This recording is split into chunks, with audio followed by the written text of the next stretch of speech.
Star Network is here. Oh, no punches! I'm real revolutionary right now. Support this man, Black Media. He makes sure that our stories are told.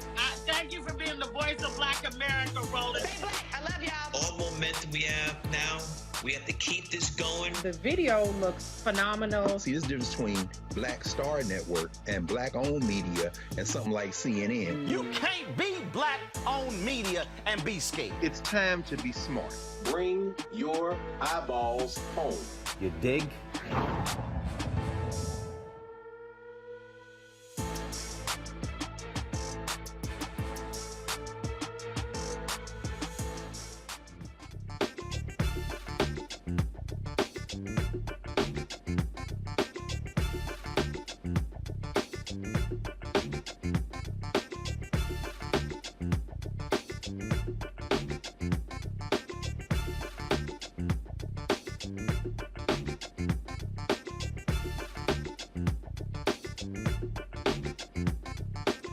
All right, folks, today is Tuesday, day after Memorial Day, May 31st, 2022. Here's what's coming up. I'm Roland Martin on the filter, streaming live on the Black Star Network. Funerals begin for the 19 students gunned down in Uvalde, Texas. And now the Department of Justice will investigate how law enforcement responded to the massacre that left 21 dead. In addition to that, ABC News is reporting that the Uvalde School District and the police department, they're not cooperating with the Texas Department of Public Safety investigation. What the hell's going on there? Vice President Kamala Harris and her husband attended the funeral over the weekend for the oldest victim in Buffalo's racial attack. Yeah, well, 10 black people were shot and killed. You will hear what the vice president had to say during that funeral service. 14 mass shootings happened over the weekend, Memorial Day weekend, folks, bringing the year's total to 230 and more than 250 people dead. An unarmed black woman, folks, is shot multiple times. No, I'm sorry, a pregnant black woman is shot multiple times by Kansas City, Missouri police. We'll tell you about that. An Oklahoma family is suing a sheriff's department for what they say was an, first of all, again, no shock, was an unauthorized investigation, folks. Also, Brittany Griner is still being held in Russia.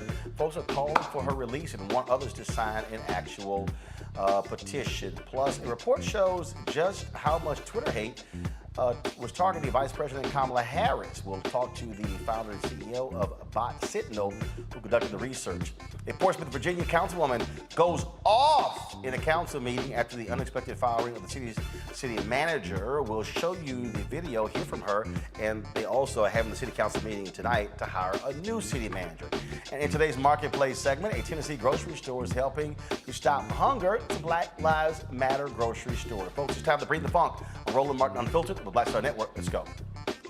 He's got it. Whatever the biz, he's on it. Whatever it is, he's got the scoop, the fact, the find. And when it breaks, he's right on time and it's rolling. Best believe he's knowing. Putting it down from sports to news to politics. With entertainment just for kicks, he's rolling. It's on go, roll, y'all. It's rolling Martin, yeah.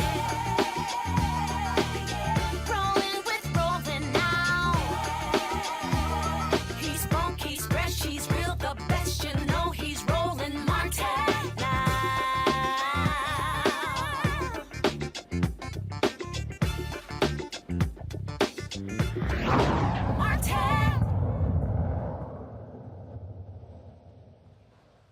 Folks, it has been a grueling day for people in Uvalde, Texas, and all across the country as the first children laid to rest. 19 kids, 2 adults, shot and killed last week at the Robb Elementary School in Uvalde. Of course, this was supposed to be the beginning of the summer break, but that is not the case, as families are having to bury loved ones. In fact, folks, it was so devastating that they couldn't even find the number of small caskets needed for these children who were slaughtered inside of a classroom.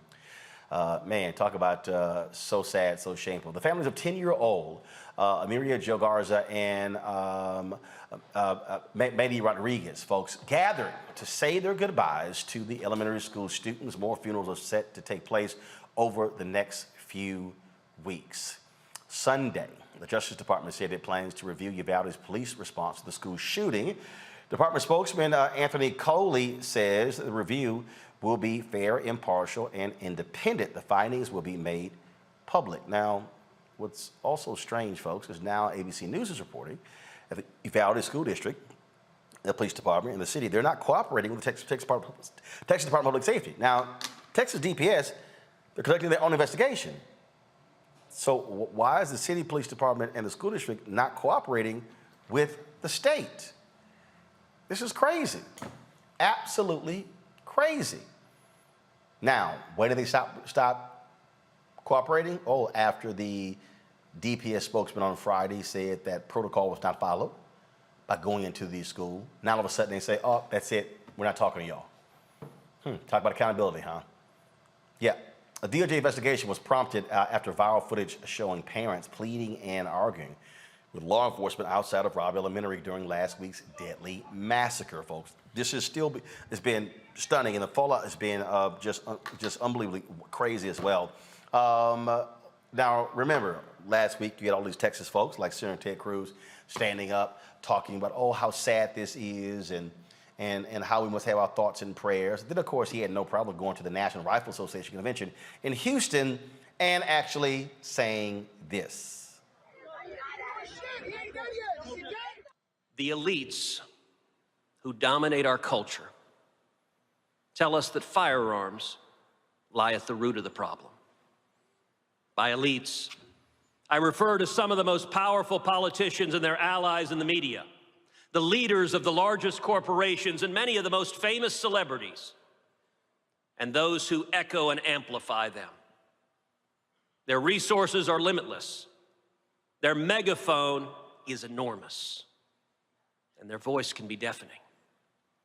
Many of these same people make their accusations from behind great bulwarks of safety, from gated communities equipped with private security, or at the very least, from safe and expensive neighborhoods protected by high home prices and low crime rates.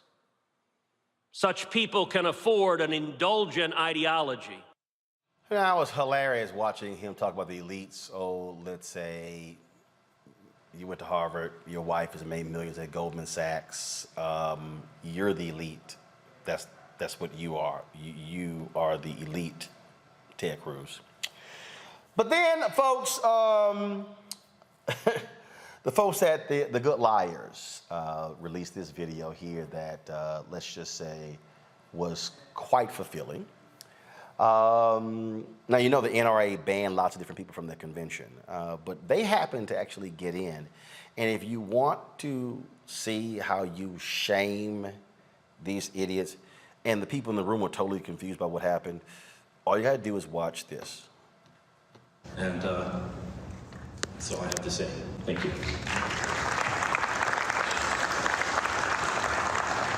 The chair recognizes the gentleman at microphone 1A.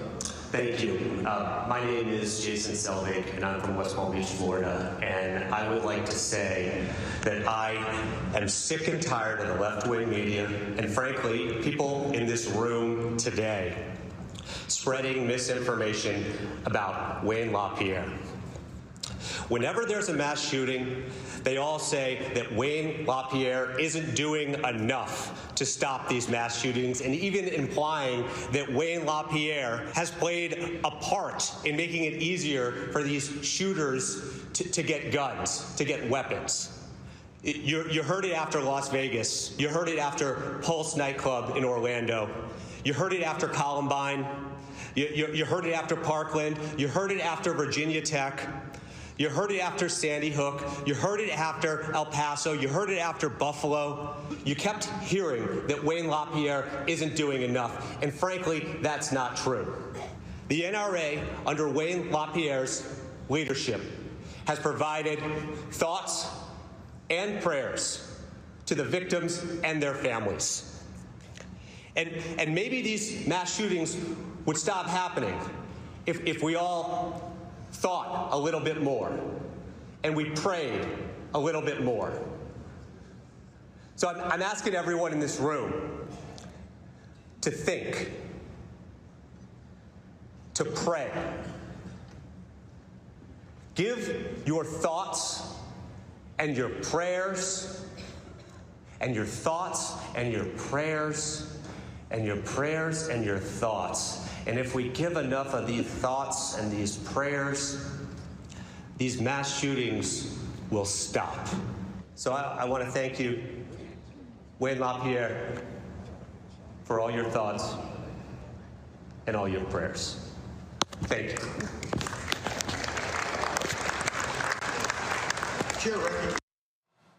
That was brilliant. Dr. Mustafa Santiago Ali, former senior advisor for environmental justice at the EPA, Teresa Lundy, principal founder for TML Communications. We joined a little bit later by Demario Solomon Simmons, civil rights attorney and founder of Justice for Greenwood. Mustafa, that's good. That's how you do it. I mean, they're sitting here like, what is he talking about? Thoughts and prayers. That's what we're all saying when they issue those bogus statements after mass shootings. I mean, prayers are important, but if they're not connected to real actions, then we know nothing ever happens. I often say that it's hypocritical to just bring prayer into the conversation, knowing that you're not going to do anything to save people's lives, because prayer is supposed to be connected to a higher level that is focused on protecting people, uplifting people. And, but we know the game. We know that these individuals are not the least bit interested in protecting the lives of Black elders or children. So we just have to continue to put a spotlight on the injustices, but we also got to vote, and we got to make sure that we're putting people in office that will actually do the right thing. So as we continue to put pressure in the moment, we also have to be looking forward to over the next few months of preparing ourselves for this important midterm election. This here is a tweet that was sent out by a journalist, John Carlos Estrada, showing a designer, Teresa, who is working on the caskets of these children and how they're changing. In one of them, this is a Superman casket, and how they're personalizing them. And so many people said that they've just been torn up just seeing those images on these caskets. I can imagine these images, again, make it another reality of something that the Senate and the Congress and, frankly, our president has not done. These 18 children, these 18 lost lives, we can say, if somebody was in position, they had security, we can, blame gun violence, which essentially that is it. But we can have so many, decisions on, what actually caused this. But if we don't have any actions on how we can actually provide solutions, we're going to see more of this. We're going to keep playing, these images and these faces. And then when we keep saying thoughts and prayers are with these individuals, we are then not doing a disservice. We are doing a disservice to these individuals and frankly, to Americans as a whole. So ultimately, I'm always wondering what it means to those who are elected, who say they are trying and they're fighting. And I believe I said it in another segment, Roland, where I'm so tired of those talking points of thoughts and prayers and, we're champion and we're fighting when these individuals have the power to actually get it done. So if we're tired of remembering these names, if we're tired of seeing these images, then it's time to take our power, i.e. the ones that we elect into public office, and actually do the work. Otherwise, please stop saying, thoughts and prayers are with the victims of the families, because it's actually insulting. And again, John, this is the full tweet here.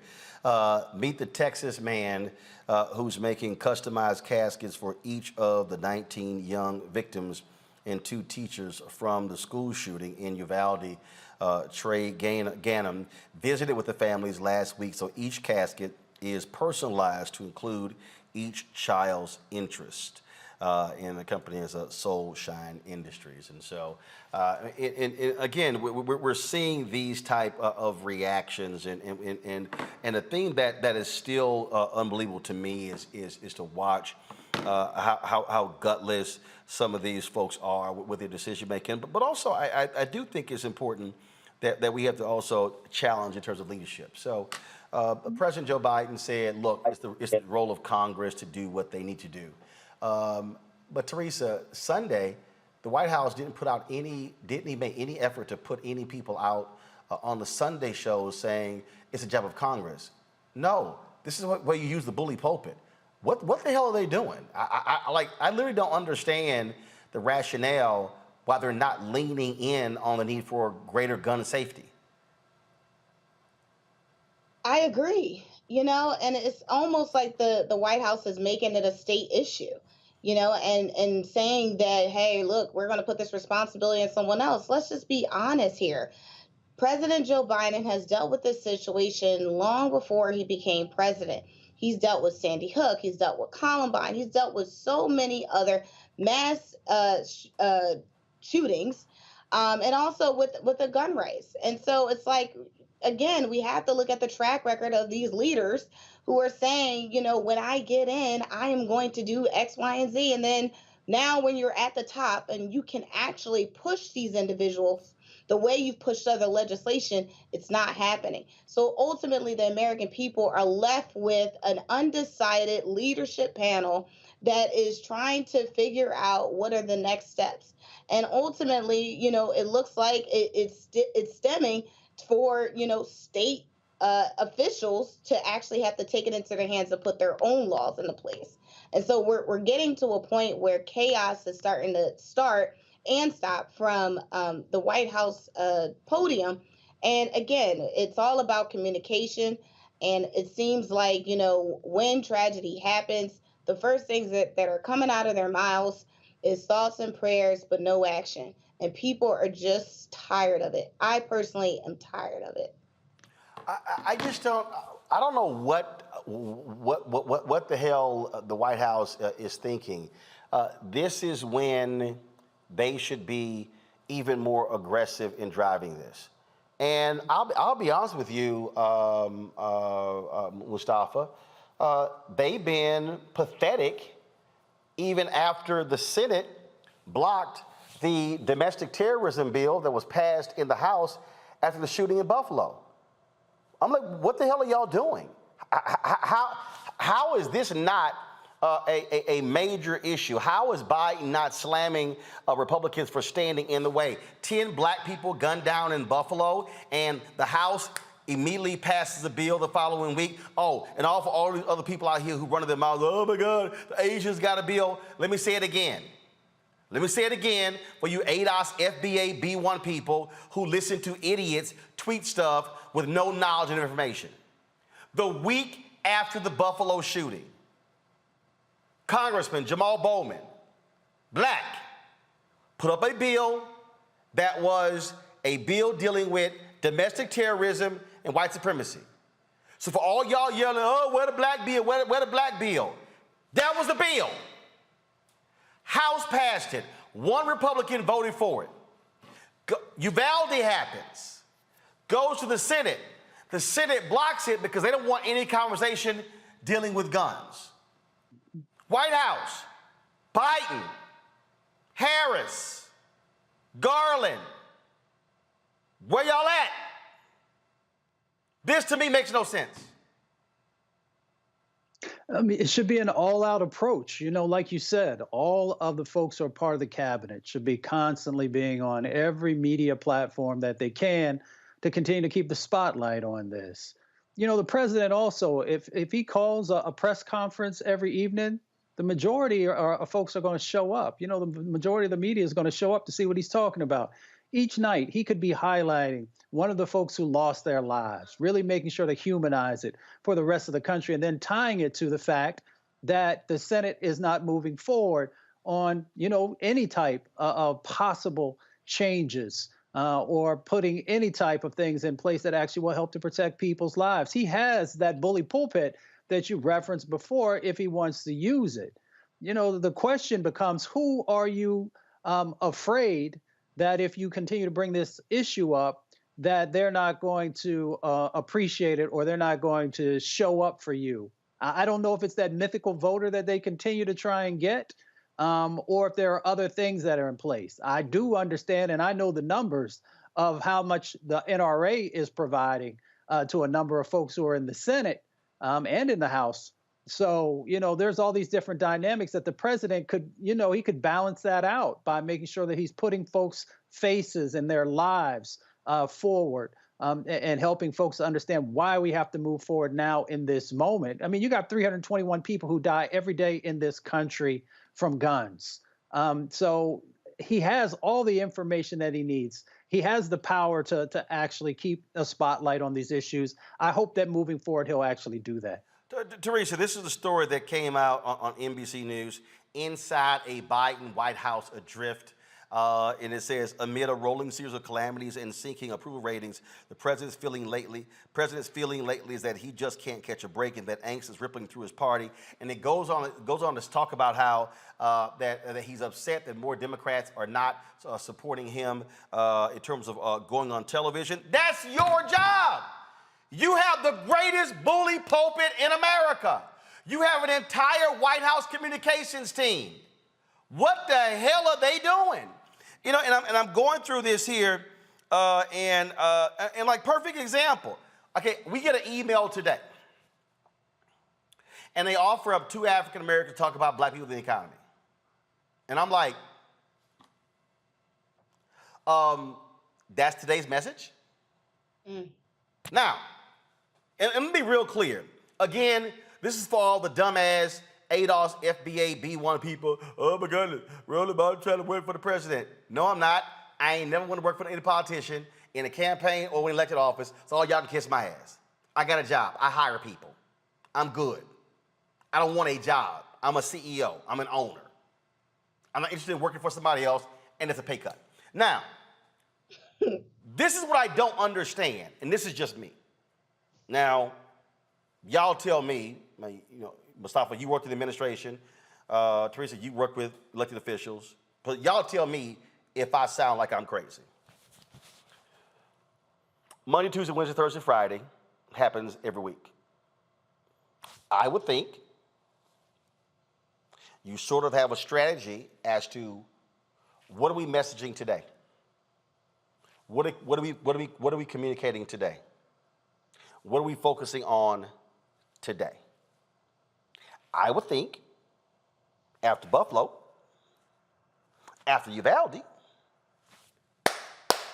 every day, Congress, stand up, dealing with gun safety, every day. That's my message. I would think if you're the White House, you're putting the Surgeon General out talking about how gun violence is a public health crisis in America. I would think you're putting out the Secretary of Health and Human Services to discuss the same thing. I would think you're putting out folks in the Department of Justice. I would think you're maximizing your cabinet. That's what I think in terms of, I'm trying to drive a narrative, if I'm trying to keep it top of mind. And yes, I know Congress is in a recess. I know the Senate is recessed until June 6th, but it don't mean you're not talking about it. In fact, today's May 31st. When is June 6th? Let me check my calendar. June 6th is next Monday. So don't you think the messaging every single day should be, Congress, when you come back on June 6th, the first thing you must take up is gun safety? Am I crazy? It sounds like you outlined a strategic plan of what the White House should be doing. Listen, I am one to say that I am a fan of Karina. I saw a lot of her work on the Move On campaign. Actually, a friend of mine, I couldn't do the contract, but it was a digital media contract, and a friend of mine, I introduced her to the organization. She got it, and she couldn't tell me nothing but greatness. And so I just remember, Kareem being in that role, and also many other roles where she was talking about, Black and brown issues all the time. And so I was very excited, as she gets in, and I understand that she is in a whirlwind of communications, but you're absolutely right. No, remember, Kareem's the press secretary. There's a communications director.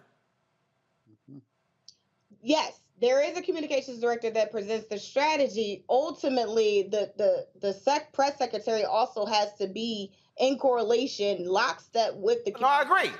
But see, I think this is an overall problem. See, I think, again, when I go back to this NBC story, and the article talked about how they are looking at some potential changes, maybe changing out Ron Klain, who was the chief of staff, longtime Biden aide, and things along those lines. And we can go on and on and on.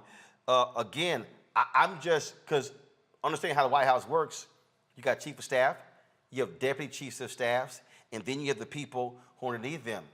Frankly, I think Biden's problem is he's operating too much like he's still in the United States Senate. Dude, you're now the president. You're not one of 100. You're one of one. He has the power.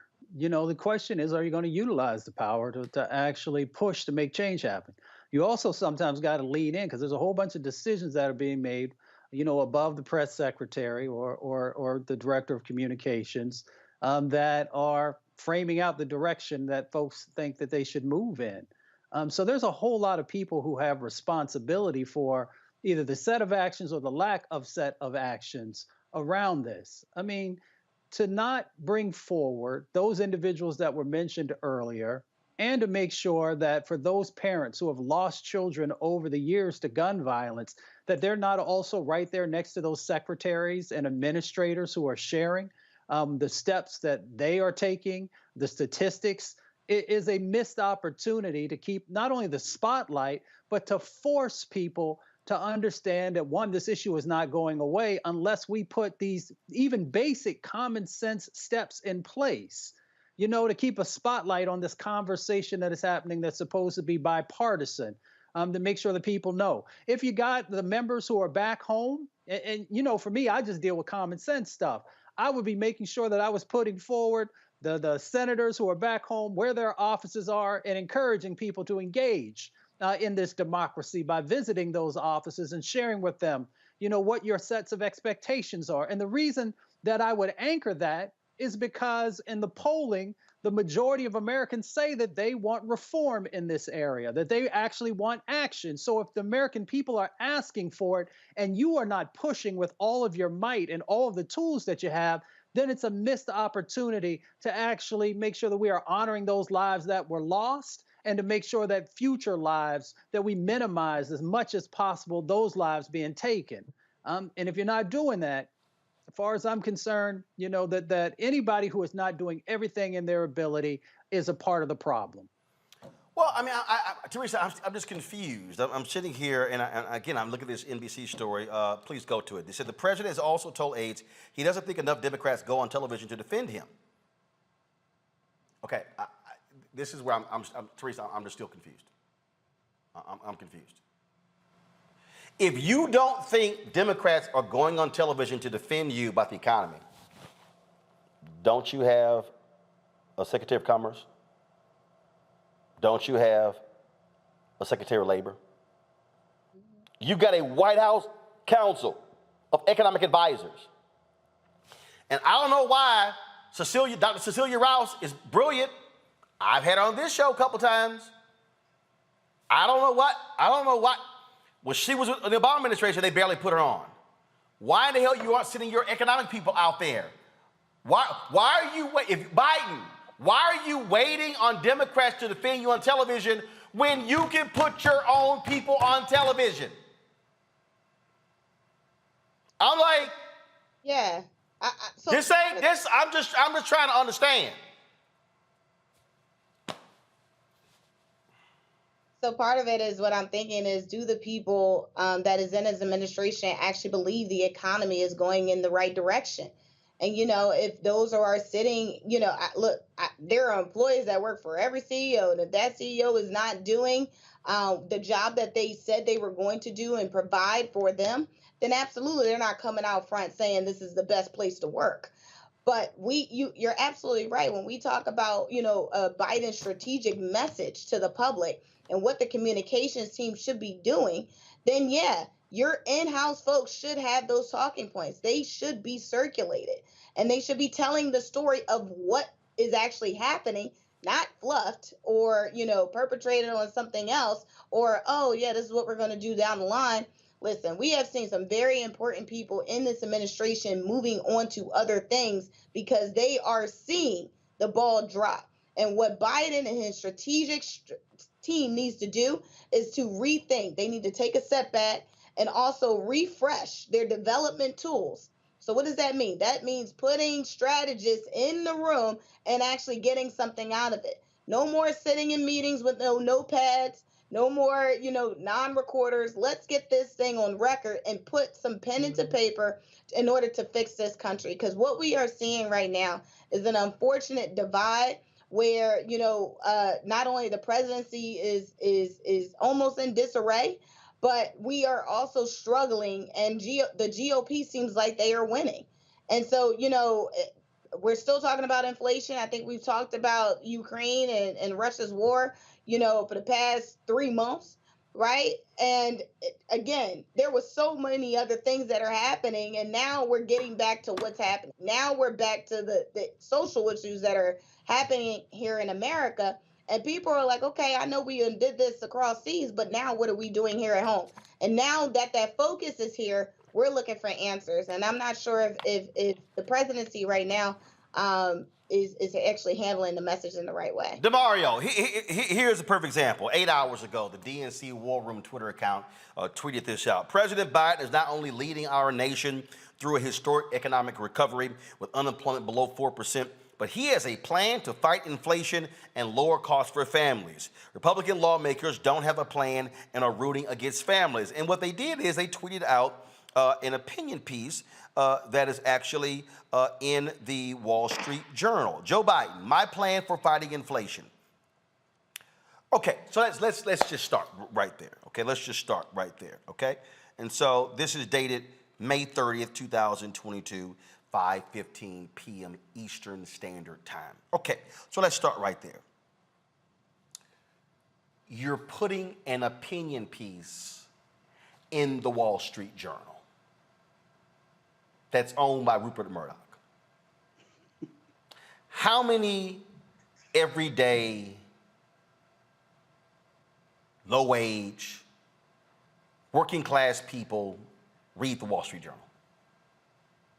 In fact, of the four of us, how many of us have a subscription to the Wall Street Journal, hard copy or digital edition?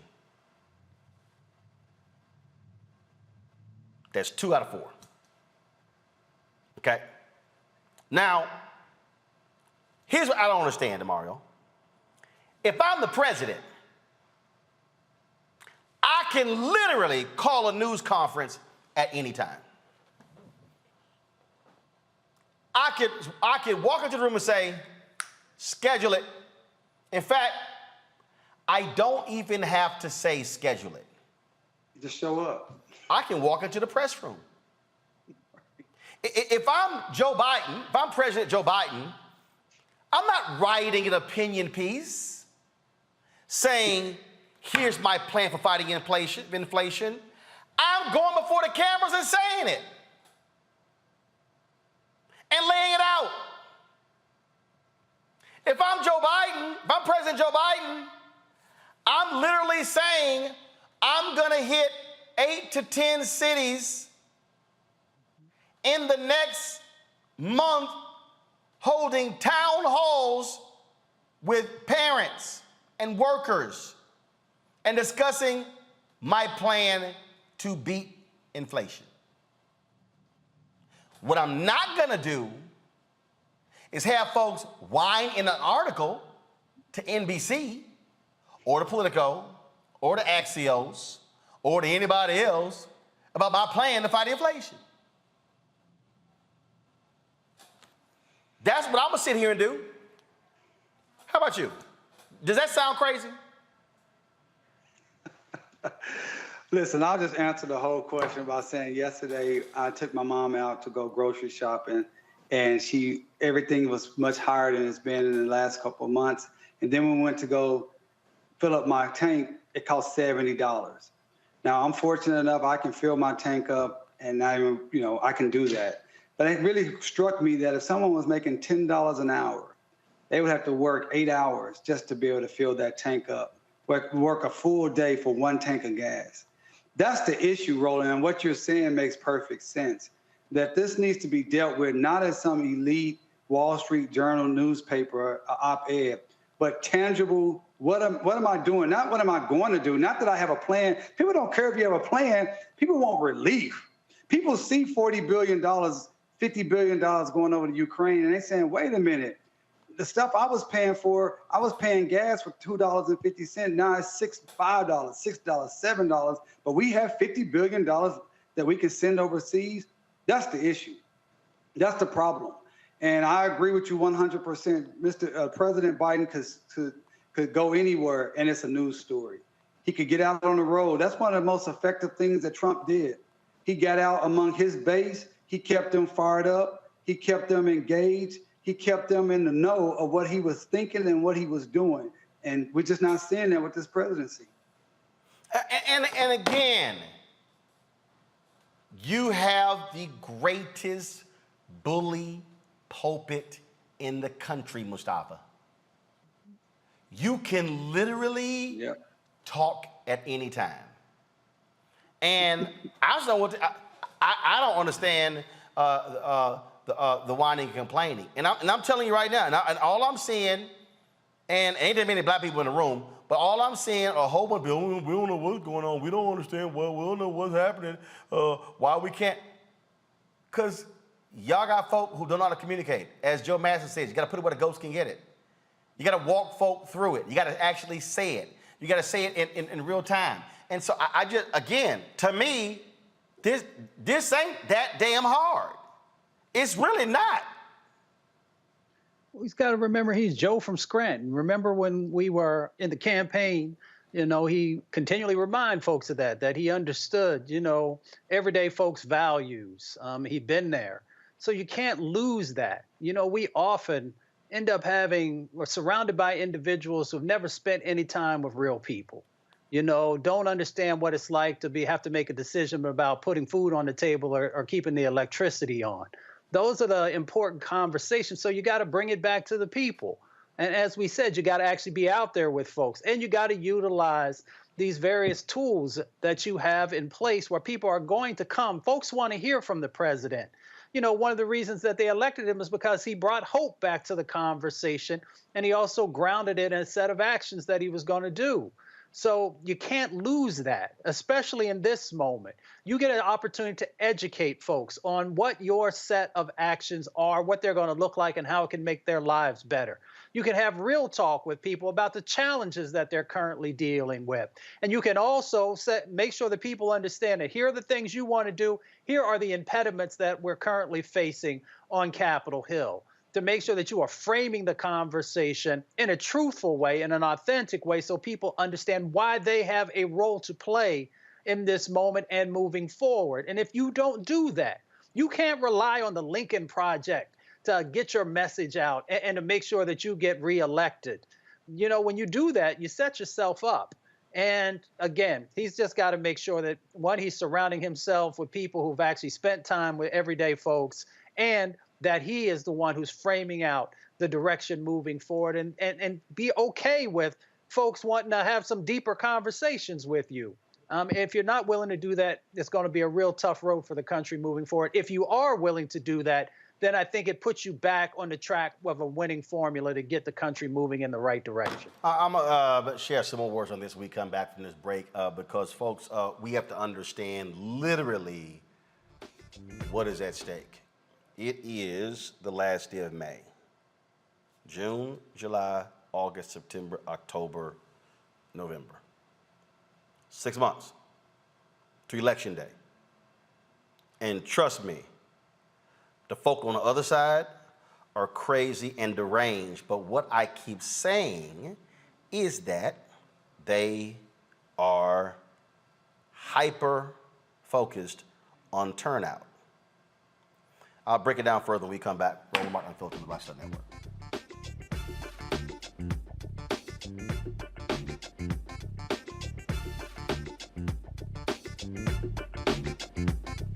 I'm Deborah Owens, America's Wealth Coach and host of Get Wealthy. On the next Get Wealthy, here's the good news. Black women are the fastest growing segment of business owners. The not so good news, the average business by Black women is only earning revenues of $45,000 or less. On the next Get Wealthy, you're gonna hear from a woman who went from her kitchen table to cap tables, growing her business to over $1 million. You should start a business because your product is needed in the world, not because you hate the person that you work with. If you hate your job and you hate your manager, go find a new job, a place that makes you feel comfortable. And I say that because starting a business is truly a labor of love and service. If you want to learn how to do it, right here on the next Get Wealthy, only on Black Star Network. Across America. From the Mississippi Delta to the Apache Stronghold. From the homeless encampments of Washington State to the coal fields of Appalachia of West Virginia. We are the 140 million poor and low-wealth people in this country, and we are building the Poor People's Campaign, a national call for moral revival.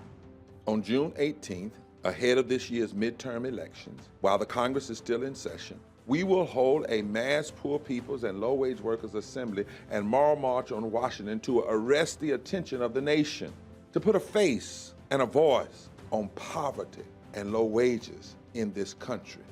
This is a watershed moment for justice and democracy in America.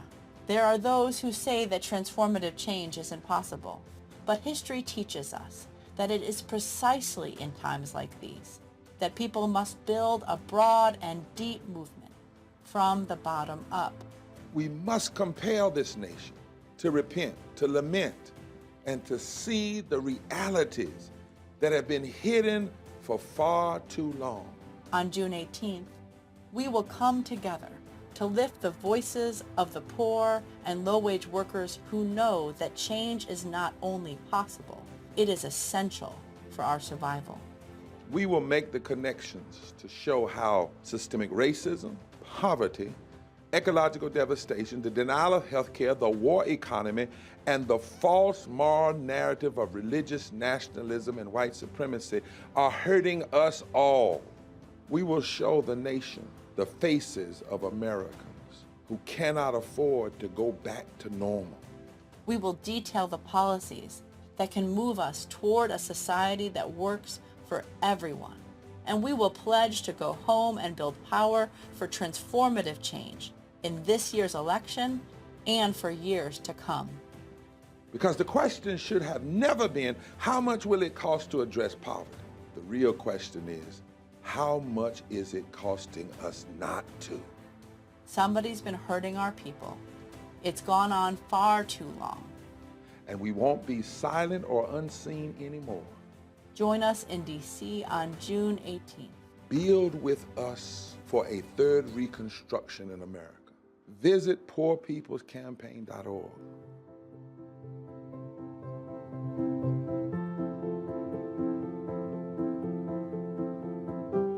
Carl Payne pretended to be Roland Martin. Holla! You are watching Roland Martin, and I'm on his show today, and it's what? Huh? You should have some cue cards. Hey, what's up, y'all? It's your boy Jacob Lattimore, and you're now watching Roland Martin right now.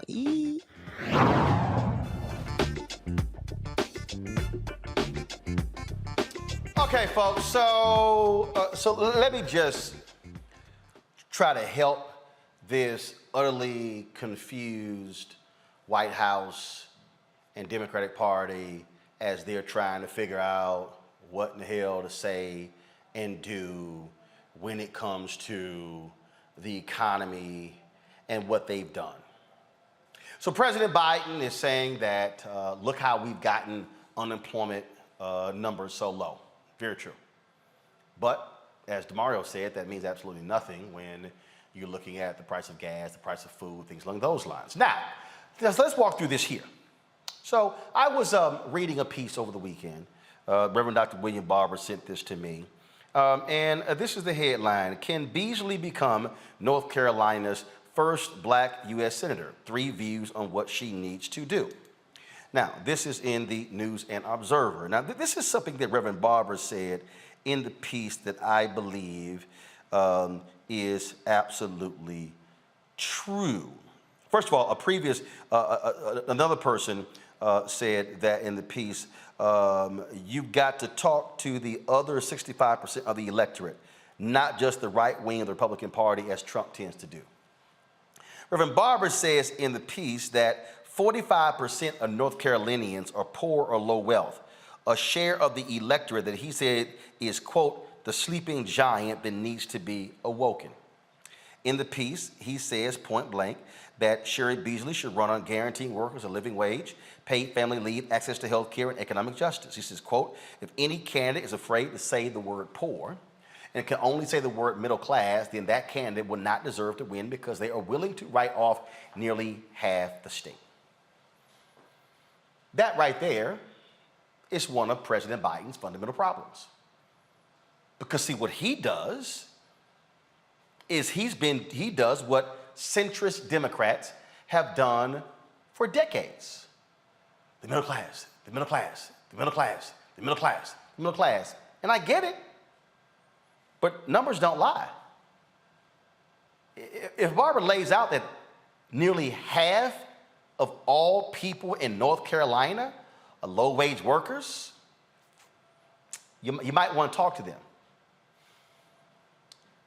Since Biden has gotten in the White House, there's been this back and forth, this jockeying to meet with Reverend Barber and Reverend Liz Theo Harris.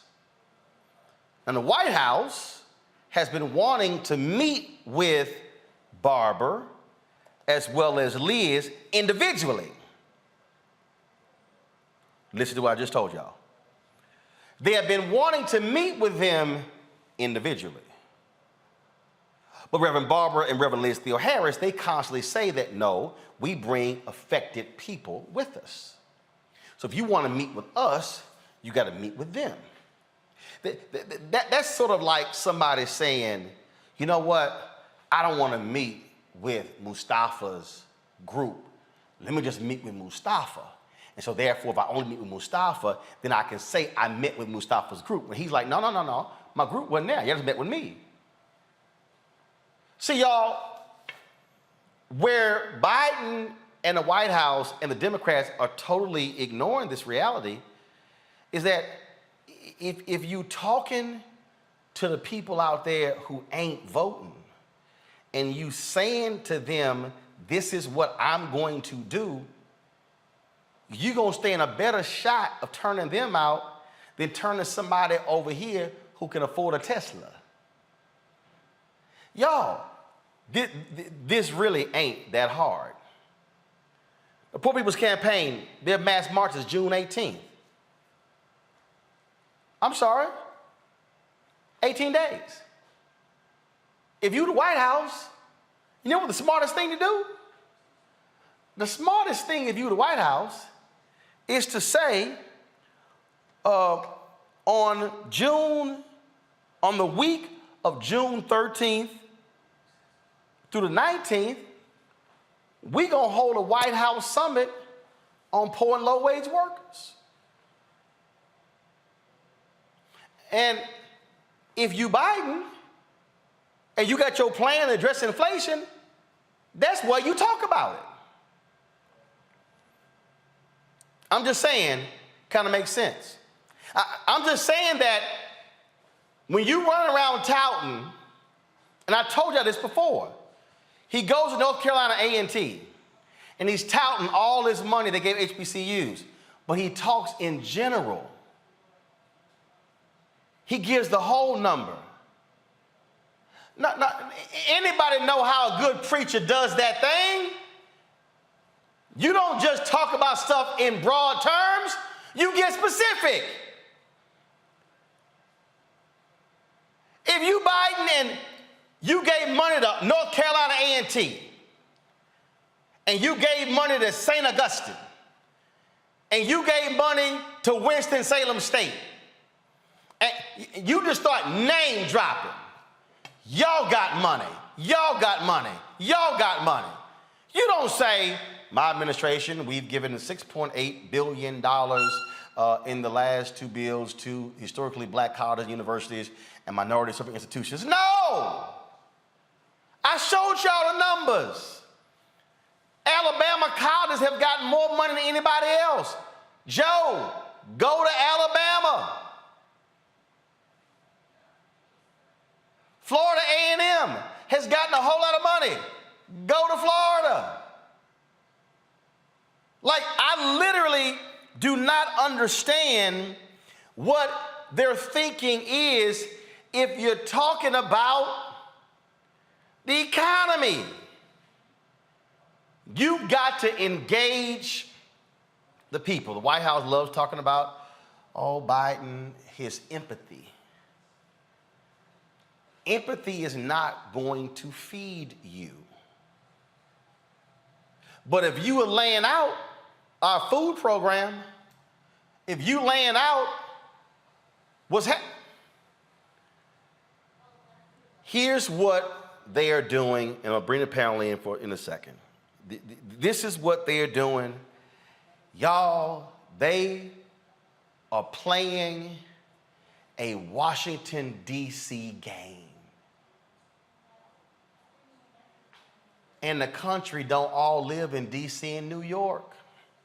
I'm going to go back to the piece I was telling y'all about, because y'all need to see numbers. Obama runs in 2008. I'm showing y'all numbers. Go to it, please. In 2008, black voter turnout in North Carolina hit its highest ever at 73%. It exceeded the white turnout, which was 71%. Now wait for it. Now wait for it. Now mind y'all, he won North Carolina by 14,100 votes. But y'all see what happened in 2020. Black turnout drops 5% to 68%, but white turnout jumps 8%. Midterm election. That's the one I want to focus on, DeMario, Teresa, and Mustafa. In the last midterm election in 2018, 48% black turnout, 56% white turnout.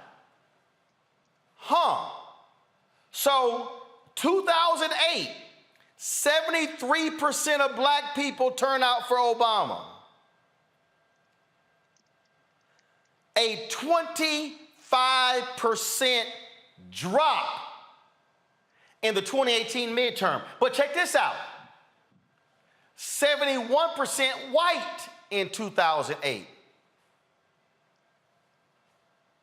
Only a 15% drop.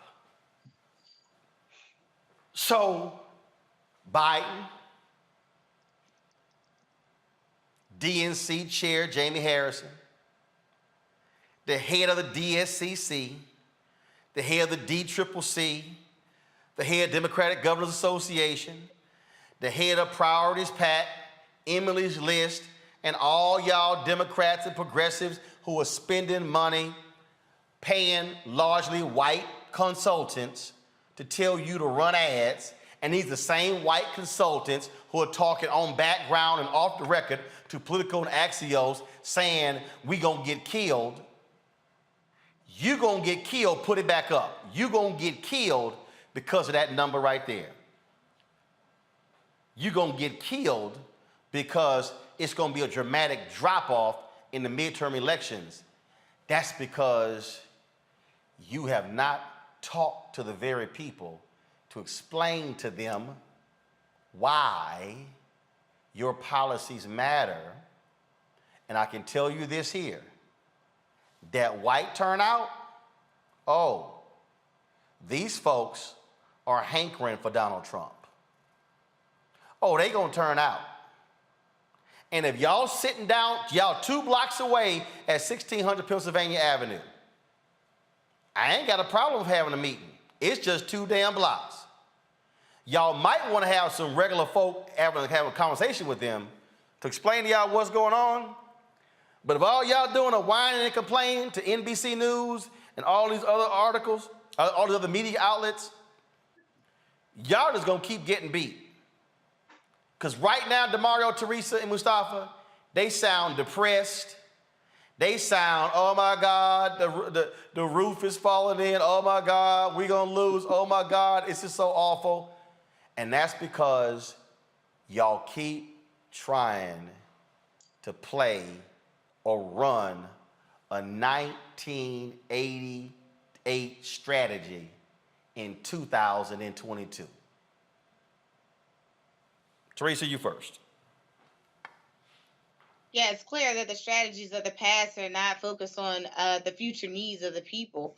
And part of it is we got to get away from that traditional mindset. That's why we've been seeing this entirely new progressive movement. We've been seeing different individuals that have been picking apart, different legislation pieces, i.e., Joe Manchin and the rest of the gang who decides to say that they're Democrat one minute and then the next they're voting on Republican lines.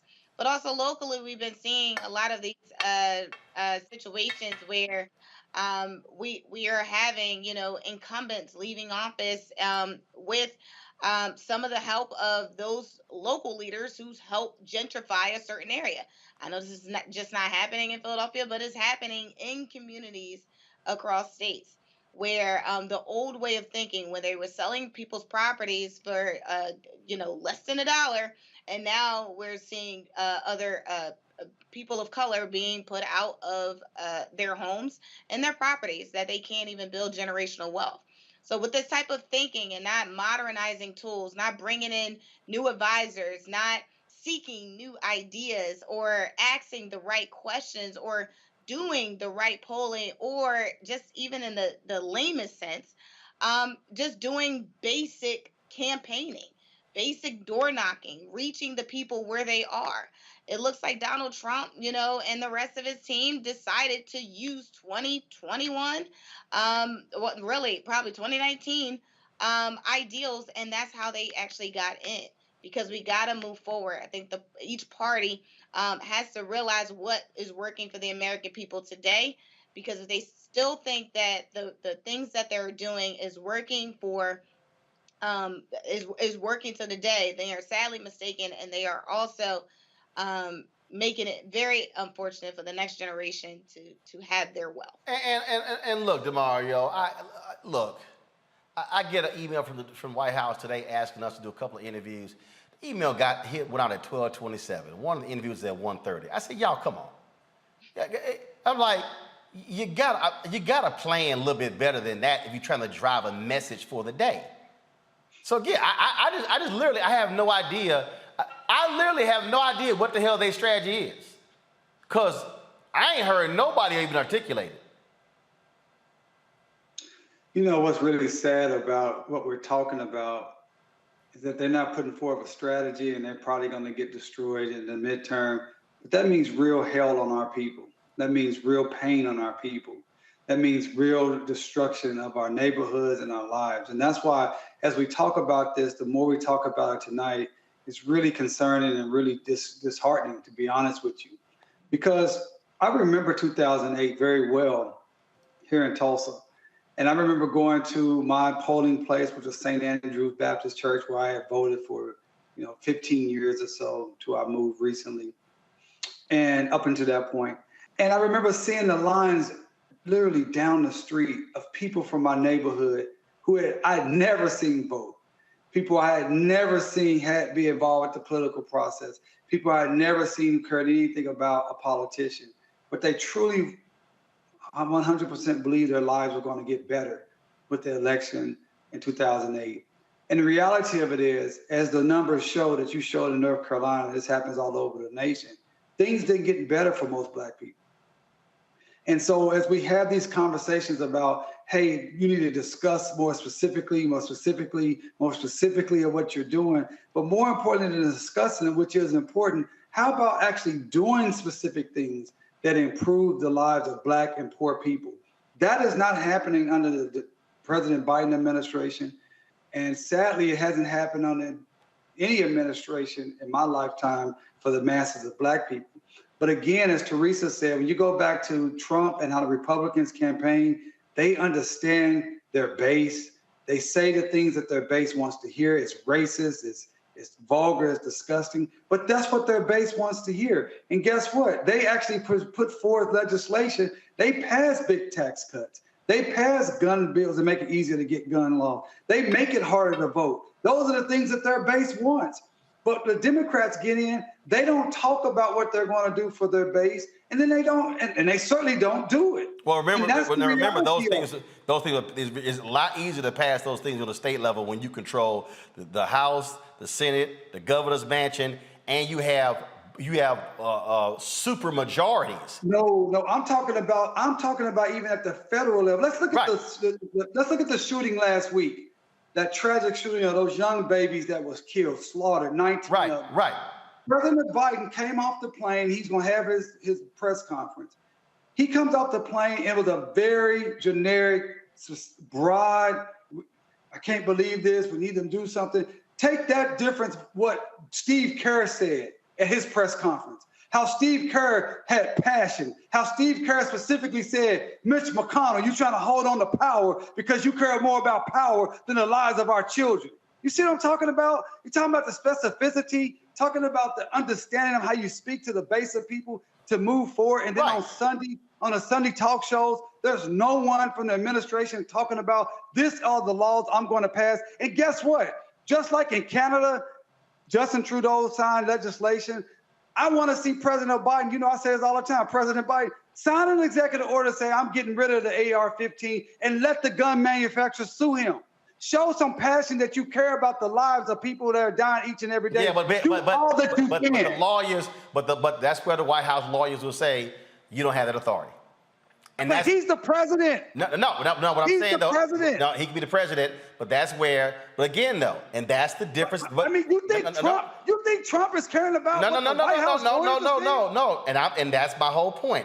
That's the difference also between where you have two parties in terms of how they operate. But here's another example again to me, and again, I just look at how you're not sitting here hitting it. Just real quick, y'all. So before I go to my next guest, Justice Department secures agreement in race discrimination lawsuit involving 2 rental properties in Georgia. Okay, dealing with racism in housing. Okay, that came down literally on Thursday. Okay, that's on Thursday. All right, y'all. So then, and again, I'm showing y'all these because you're probably saying, okay, why I didn't hear this only on Roland's show. Former Mississippi Deputy Warden pleads guilty to assaulting inmate at Parchman Prison. Melvin Hilson, 49, a former Deputy Warden, pled guilty to violating an inmate's civil rights in 2016. Okay, one more for you, last one. Let me pull this up for you right here. Three Kentucky correctional officers indicted for assaulting inmates attempting to cover it up. That dropped on Friday. That's just what the Civil Rights Division is doing. I've broken down this thing before. I don't understand how you, the White House, Mustafa, and you ain't saying none of this. None of it. You're not even touting it. It's a missed opportunity. I mean, we continue to say that, but, you know, you bring these things forward, then you talk about the additional steps that, whether we're talking about the Department of Justice or one of the other agencies or departments is doing, and then you also link it to, and here are the resources that we've got out there, and here's how it's helping to make change, or here's how your vote, when you get judges in place, or when you get these other people in place, and how we do it all together. Folks, over the weekend, the last of the victims who was shot and killed in Buffalo was laid to rest. Now, of course, first of all, Vice President Kamala Harris actually attended that particular funeral, but she also spoke there. This is what she had to say at the funeral of 86-year-old Ruth Whitfield. Good afternoon, church. To the Whitfield family, the father of the Whitfield family, Mr. Whitfield.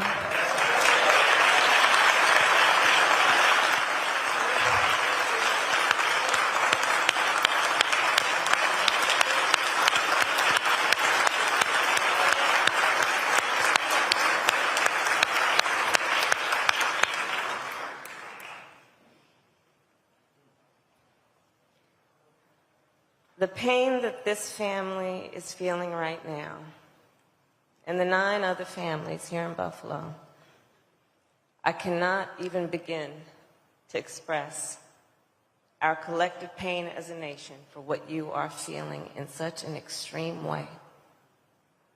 To not only lose someone that you love, but through an act of extreme violence and hate. And I do believe that our nation right now is experiencing an epidemic of hate. And as we know, and Scripture teaches us, when we talk about strength, the strength of personality, the strength of spirit, the strength of faith, I think we all know that a true measure of strength is not based on who you beat down, it's based on who you lift up. Who you lift up. And it means then also in that strength, understanding we will not allow small people to create fear in our communities, that we will not be afraid to stand up for what is right, to speak truth even when it may be difficult to hear and speak. There's a through line. What happened here in Buffalo, in Texas, in Atlanta, in Orlando? What happened at the synagogues? And so this is a moment that requires all good people, all God-loving people, to stand up and say, we will not stand for this. Enough is enough. We will come together based on what we all know we have in common, and we will not let those people who are motivated by hate separate us or make us feel fear. So I'm here to say that we are all in this together. No one should ever be made to fight alone. We are stronger than those who would try to hurt us think that we are. We are strong. We are strong in our faith. We are strong in our belief about what is right and our determination to act, to ensure that we protect all those who deserve to be protected, that we see all those who deserve to be seen, that we hear the voices of the people, and that we rise up in solidarity to speak out against this and to speak to our better angels. Thank you.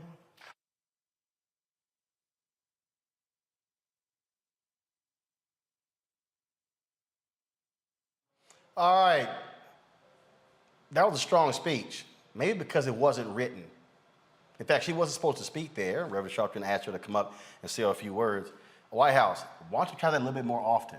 Of course, Whitfield was one of the folks inside the Tops Friendly Market after visiting her husband of 68 years at a nursing home when an 18-year-old white gunman opened fire that took place on May 14th. Now, folks, that's Ruth Whitfield right there. Now, Vice President Kamala Harris has been under vicious attack from the moment she announced that she was running for president. Look at social media. It was a ton of folks who were going after her. Well, a particular group said, you know what? Let's look at this. Let's actually examine this. Where is this coming from? And so that's exactly what they did. And their findings are quite interesting. And we decided to talk to the leader of this organization that actually did this. And so again, if you look at on social media, you look at the bots, you look at all of these different folks out here and with the vicious attacks on her. You've seen it on the right wing. You've seen many folks on the right have their various attacks on her. But social media has been a lot different, largely led by Twitter. But you also can expand it to Facebook and Instagram and other platforms as well. There's been no other politician who has been under the kind of attack of Vice President Kamala Harris. Why is that? Are some folks somehow scared she might run for president in 2024?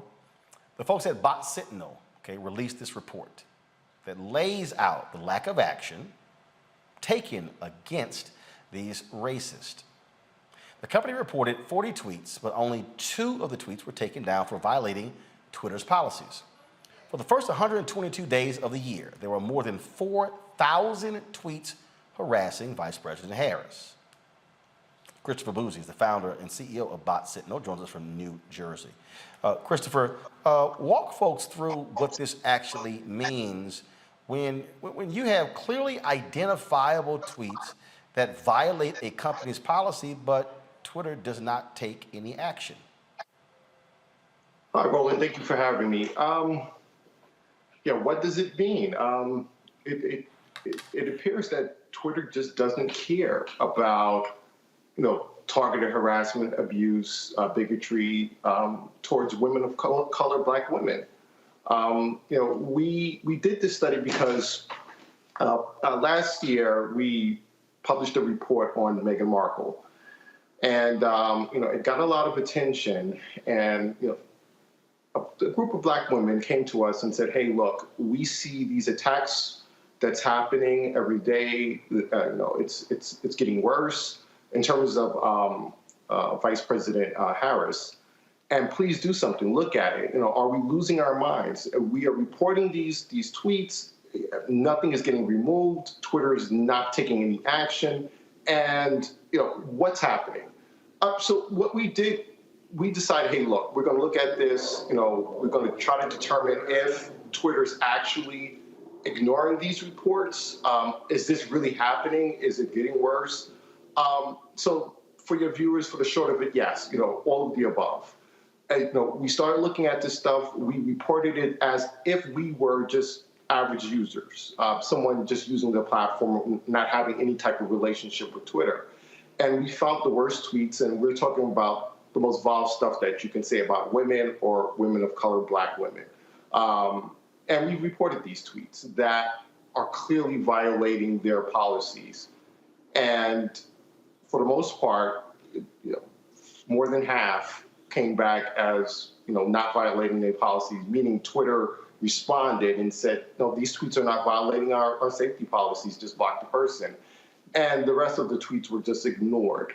Now, what's interesting about all of this is when we did publish the report, Twitter initially stood by, what they initially said to us in terms of, once again, as if we were average users, that these tweets were not violating their policies. It's not until Christopher, we're showing actually some of the tweets right now. And some of the sickening images. I mean, this is what you're talking about. Yeah. And so it wasn't until we started receiving press and reporters started reaching out to Twitter to ask them, what the heck is happening. Then they suspended 10 accounts and pretty much removed all of the tweets except, I think, now one. So it took the report and also press before Twitter finally took action. So what then is their logic? I mean, did y'all talk to high up officials or did they leave it to lower level executives? That's right. So initially what we did, we didn't want to approach Twitter as if we had a relationship with Twitter or Bot Sentinel communicating with Twitter. We wanted to have the experience as if we were just average users. And the point of that is because average users were telling us we're reporting these tweets and they're not getting taken down. We are reporting tweets that have the N-word and they're not getting taken down. What's happening? So, if we approach the company as if we're Bot Sentinel, of course they're going to take action because they're going to know, hey, this is going to get press. Which is kind of also weird because when we did publish the report, as I stated earlier, they did take their time in removing these tweets. It's when there was an uproar in terms of press and, users like, what the heck is going on? Then they finally took action. So the logic behind it is you would have to talk to someone at Twitter to find out the logic behind it. Wow. Teresa, your question? Yeah, well, thank you, Chris, for, identifying these issues. I have a PR firm myself, and so I am dealing with the same thing with my Black and brown clients. I've done the same thing as an average citizen and reported these things. And again, I'm dealing with the same results. So, so it's unfortunate, but what is a question for you? what are some tips that we can do in order to make sure that we are not only protecting our clients, but as a Black woman, protecting ourselves from negative feedback that may or may not come, down the line? Wow. And I hate saying this. There's pretty much nothing you can do, unfortunately. And that's the problem with this. Because anyone can tweet anything about you. Any group can decide, you know what, we're going to make you a target and just start putting whatever they want to put out about you. And unfortunately, most people don't have the resources to combat that or have, a fan base that can say, hey, this is not true, and push back against the mis and disinformation. So this is why we try to put pressure on the platforms to take this stuff seriously. No one, we call them single-purpose hate accounts, for example, accounts that are created specifically to target someone. And this is common, whether it's Kamala Harris, VP Harris, whether it's Meghan Markle, Lisa Page. I mean, it's a bunch of accounts that are just created solely to target an individual. And most of this is being, directed at women of color. So that's what we're trying to do. We're trying to put pressure on the platforms to do more. But as an individual, whether it's your clients, whether it's just me, you, it's an uphill battle to fight this stuff. DeMario? I'm sorry, can I do a follow-up question? Yeah, go ahead. Have you guys also did a survey of how many, what's the diversity inside of Twitter in terms of those accountants and executives that are sitting in those positions, giving decisions about the reports that are submitted? I'm just curious to know, what is the makeup of the company as it relates to that department? Right. We don't know, the demographic of the company in terms of are there people of color there that are, saying, hey, look, this is not right. But if you look at those tweets again, I mean, you don't have to be someone from the Black, brown community to see, hey, someone is using the N-word. We need to remove these tweets. Hey, someone has graphic photos that have been altered, which is clearly against their policy. You cannot have manipulated photos of an individual. And they came back and said, using their reporting system, it didn't violate their policies. So I don't know, structurally, what's happening at Twitter, and that's what we're trying to do here. We're trying to point out the things that are happening that should not be happening, and putting pressure on the company to take action. Mustafa? Yeah, I appreciate everything you're doing. My question is, through the pressure and attention you have been able to bring on Twitter, has there been any changes to the accountability mechanisms inside of it? The structural stuff that folks can point to. Now, here's the thing. Yes and no. Before, when you used to bring this stuff to Twitter's attention, once again, they would drag their feet and things of that nature. And they're still doing that, but they're taking action a lot quicker than they used to. Sometimes they would just completely deny something was happening. So if we would publish a report and said, hey, there is a group of bots that are doing X, Y, and Z, they would say they're not bots. And then, journalists will come forward and say, hey, look, we had our own independent researchers look at this and they agree with bot signal. Then that's when Twitter would take action. This time around, they did do it a lot quicker than they did in the past. But once again, it's still us having to put pressure on them, us having to bring it to their attention. Them not doing it on, their internally by themselves. Them not taking action. We shouldn't find over 4,000 tweets calling Kamala Harris the N-word, the C-word, the W-word, and so forth. They should have things in place to catch that. And so I guess the short answer is, unfortunately, no. Internally, they're still not doing what they're supposed to do. DeMario. Man, very interesting discussion. Very excited to learn about your company. I have two questions. First question, does this happen to other oppressed groups, for example.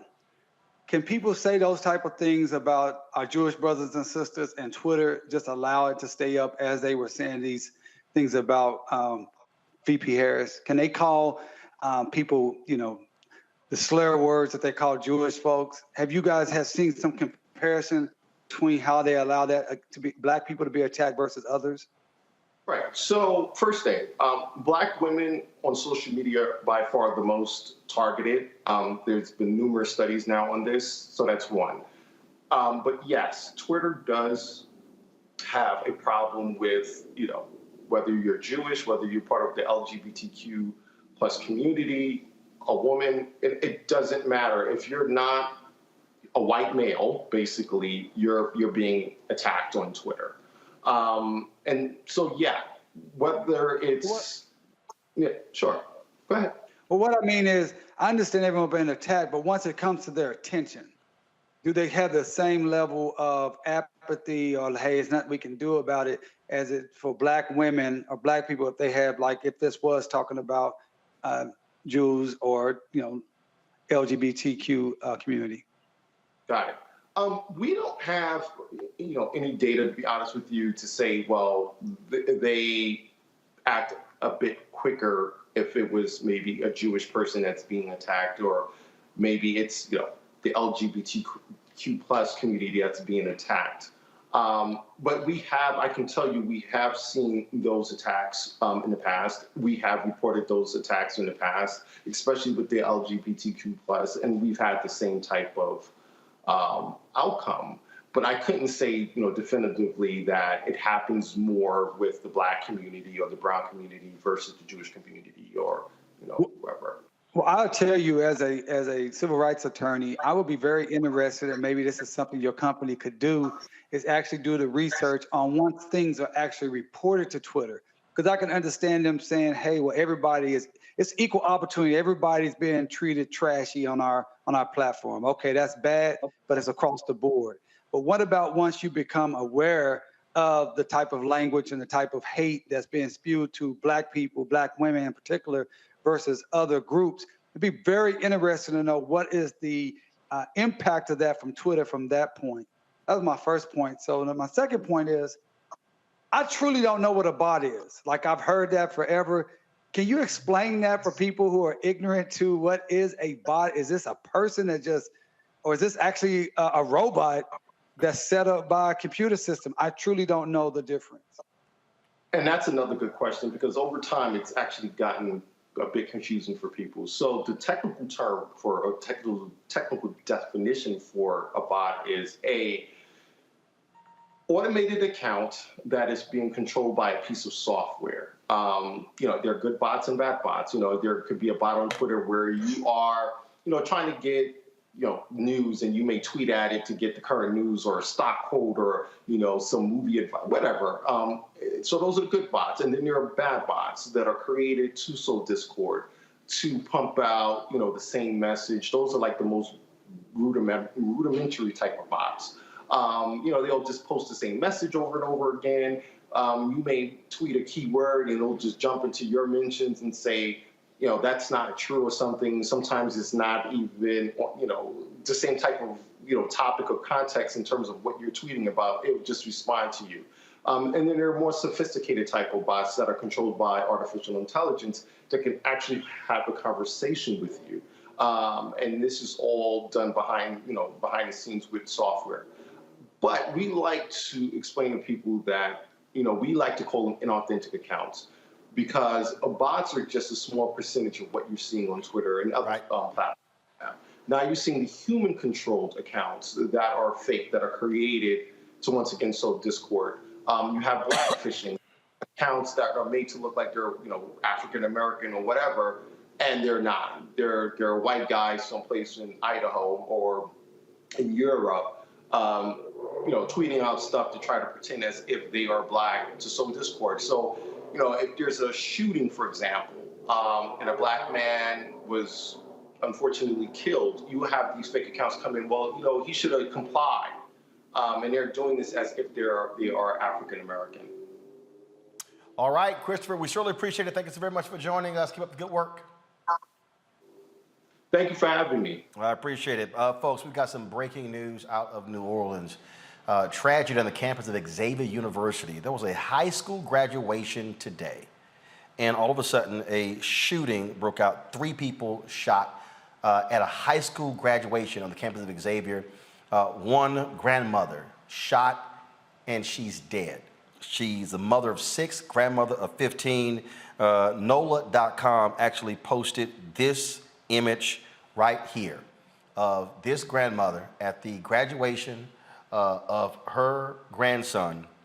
And you see it says here, the woman who was shot and killed Tuesday outside the Morris Jeff High School graduation, Xavier, has been identified as Augustine Greenwood, 80, the youngest of her grandchildren, who received his diploma minutes earlier. Again, another mass shooting in this country. Police are investigating exactly what happened. Folks, we have more details. We'll certainly share those with you. When we come back, we'll talk to a Portsmouth, Virginia councilwoman who went viral when she went off on her fellow council members as they were firing a black city manager. She will join us next, right here on Roland Martin Unfiltered on the Black Star Network.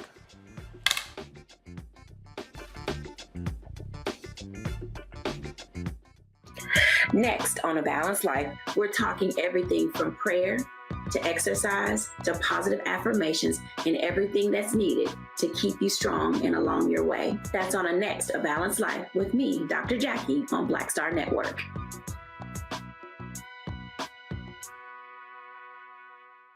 I'm Dr. Greg Carr, and coming up on the next Black Table, thinking about the Black freedom movement in a global way. Dr. John Monroe joins us to discuss his book, The Anti-Colonial Front, which maps the social justice movement in the United States and its impact internationally, from Asia to Africa, and how movements like anti-communism were used to slow down racial equality, like critical race theory today. Critical race theory today, communism back then, that's essentially mobilized to shut down any challenges to a given system of power. Connecting the civil rights movement to colonialism on the next Black Table, exclusively here on the Black Star Network. Hey, I'm Antonique Smith. What up, Lana Well, and you are watching Roland Martin Unfiltered.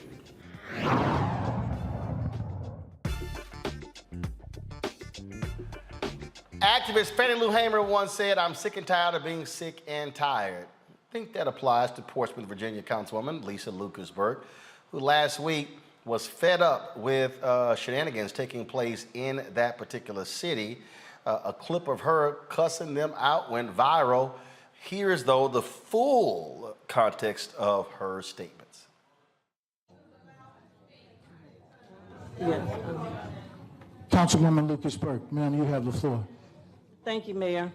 I did hear the information last Thursday, and I was quite alarmed at a time in our nation where women are misrepresented, underrepresented, not represented, mistreated. This is egregious for this male-dominant council to make this decision today. At a time when my Delta sisters, and this is our Delta sister, is here for our Delta Day, to make this kind of mockery of women is egregious.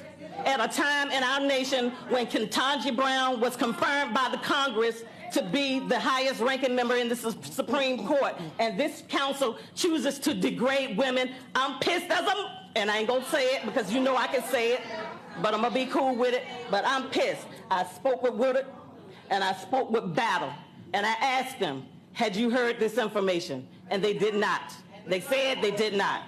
But Mr. Battle told me I won't gonna go for it. She's been a great city manager. I'm not gonna put her down. But you sat here and you lied in my face. You lied in my face, Mr. Battle, and I want you to lie to these people to say that you didn't say that. You said that this woman has done her job and she has been nothing but great to this community, which we know. We know she has done her job. We know she has bent over backward. We know she has looked aside to some of the votes that you have tried to have people pay you all for votes, that she looked aside, that she could have reported. She got a lot on this council, and that's why they want to get rid of President, Hold on. and I hope you make your decision when November comes. Councilwoman. I'm pissed as a motherfucker. Yeah, I'm scared. I'm mad as a motherfucker. Hold on, Councilwoman. I am. Because I know what's been going on. I know somebody came to my office and asked me to deal with this stuff because they've been asked to be paid Let's take a recess. I'm going to recess this meeting right now. I'm sick of it. We're going to recess the meeting right now. I'm sick of it. We're going to recess. Well, that video has been aired hundreds of thousands of times all across the country. Councilwoman Lisa Lucas Burke joins us right now on Roland Martin Unfiltered. Glad to have you. You tried not to go there, but as you continued, clearly you were not happy. Now, the city council voted to fire city manager Angel Jones in a 4-3 vote. She was just hired last year. We've talked about other issues that Portsmouth, Virginia has had, dealing with your police chief and all kind of other different stuff. So what the hell is happening in Portsmouth? Well, what's happening in Portsmouth is we have a male majority council who rules on votes, 4-3 votes. And they just felt like they weren't getting what they needed out of the city manager. We recently had held her evaluation period. After 10 months, we held her evaluation period and we gave her scores, 1 being poor and 5 being excellent. And her scores came back average. Of course, a lot of the 4 members gave her very poor scores, said that she hadn't done her job, she hadn't voiced with the community, said that she hadn't done what she needed to do with crime, and just, that her people skills, and they just gave her these poor scores so that they can use it as an opportunity to get rid of her at the particular time that they wanted to get rid of her. And they took 1 year to do this. Who can turn a city like Portsmouth around in 1 year? Of course, she needed more time to be able to learn who the players were and who the council is and how they deliberate on things. But they used this and they said that she had received a poor evaluation, and they used that to get rid of her. And one person said she hadn't been tough enough on crime. Well, tough on crime is an issue nationwide. It's not just in Portsmouth. We have all of these guns. We have these shootings. We have people committing all kinds of offenses with handguns and killings. And, that wasn't her fault. And I don't feel like they gave her an opportunity to prove herself as a city manager. She came in on a 4-3 vote. And of course, 3 were against her. And I believe that this whole year they worked to try to get her out. You said that that happened on Delta days. Is she a Delta? Yes. She's a Delta. So you believe that by doing this on Delta Day, it was to extra embarrass her. Absolutely intentional, and it really scarred her because she had her sisters there who were there to lift her up, to sing her praises, and we didn't think that it was going that way because I had spoken to 2 of the council members when the rumors were heard a couple months ago, and they said you can't believe everything you hear in the street. So I said, okay, but when 5 people tell me something, it's no longer a rumor. That becomes a factual situation. And so we go into this meeting beforehand, and I'm hearing these rumors again, what's going on? And one particular council member, Councilman Battle, told me he's not going to go with them fools. He's not going to let them degrade this woman like that. He's not going to let him down her. And in fact, he said that he talked to her and offered her a proposal for an increase to be able to stay on and to renew her contract. And so when he got on that council and he's flipped and he changed his mind, I felt like that was a slap in my face. That was a slap in the face of the city manager. So wait. He said that he was not going to vote to get rid of her? Absolutely. And Absolutely. This is who he is. Who he is. So y'all, if y'all actually, I'm gonna let me do this here. I have it up on my iPad. I want to show it to the folk because he's also a brother. He's a brother, and stayed in her office, stayed asking questions, stayed asking her for information, and she did not deny him anything at one point in time because she tried to work with all 7 of the council members, even though 4 disagreed with them bringing her on because they wanted someone else that they thought that they could keep as their puppet. And then when we didn't agree with that person and brought her on, of course, she tried to work with everyone. And for them to dismiss her like that was just egregious. And what infuriated me was that he just lied in my face, because I wanted to prove to them that they didn't have 4 votes to take her out.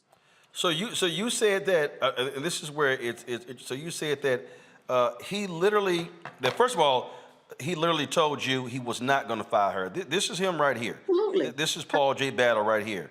Right. And this is, y'all can see, that's his contact information. That's on the city website. So I'm building. So he told you, I am not going to vote to fire her. How long was that before he went to the room and actually voted to fire her? That was on a Thursday. So Thursday, we had the weekend to think about it. And then on that Tuesday, he went in and said that, she hadn't done her job and he's going to vote to get rid of her. I read a story that said that she was approached and said, you should resign or we're going to fire you. Absolutely. And that was Dr. Whitaker. That was one of the members who is the head of the personnel committee. He called her to his church. How do you handle this in your church? How do you be a man of God to bring in somebody that could be like your mother or your sister or your auntie and tell them inside your church that you either resign or I have 4 votes to take you out? And she thought that they was coming to talk about her renewed contract. Hold on. You said Mark Whitaker? Yeah, Dr. Mark Whitaker. He the one we just redeemed, last in 2020 for him to come back on the city council. Now, y'all, come on. Thank you. So wait a minute. Because explain what happened to him last year. Because I remember we covered the story, right. and so this brother. So you had 2 brothers who moved against. Yes, this brother had some issues in his community where his church was trying to start up a credit union, and the credit union went defunct or something to that nature. And there was a forgery situation that went on with some of the people who were supposed to be members of that credit union. Well, one of the members came forth and said that I never signed my name to that document. So it went through a long, lengthy trial. And of course, he's your alpha brother, and he had one of his other alpha brothers to defend him, and that they worked well with that. So who else voted against? Who else voted against? Paul Battle voted against. Dr. Battle, Whitaker, Chris Woodard, and DeAndre Barnes, who is the vice mayor of the city council. All right, so let's hold up. So this brother right here. So DeAndre Barnes, he voted against. Yes. Okay, and who else? And then Chris Woodard. Chris Woodard was an appointee to the city council in 2021, and he came on, and of course he has been their yes man for any votes that they needed to get through to make it a 4 vote. So these 4 black men voted against this sister. Yes, absolutely. Voted for her. Right. Now, somebody sent me a text who's very familiar with Virginia politics. They said Portsmouth fires city managers every 20 minutes. That's what it seems like. Because, they had a former council that fired our former city council, city manager.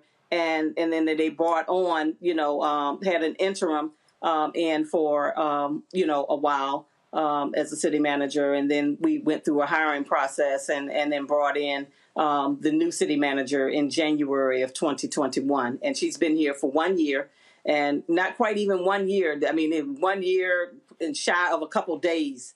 And then they want to go in and say that they want to go on another direction, and they want to bring on somebody new. And that meeting tonight was where they want to bring on someone new. So you, the mayor, and Bill Moody. Bill Moody, the lone white councilman. White council member. Voted to keep her.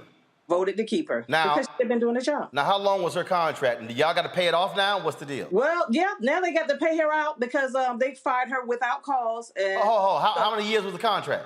Well, they only gave her a 1 year contract. Wow. And we wanted to go in. I wanted to bring in a proposal for us to give her a 4 year contract to increase her salary and to offer her at least an 8-month severance if they decide to get rid of her. Okay, look, I cover Fort Worth City Council. Who the hell hires a city manager on a 1 year contract? That's what I'm saying. You know, and they just at will. They figured that she is at the will. She works at the pleasure of counsel, and I guess their pleasure was that they were done with her, and it was time for her to go. You issued what some are calling an apology, but are you sorry for what you said? Because look, based upon comments that I've seen, folks like, yo, that's the kind of fire we need when somebody's speaking truth and honestly.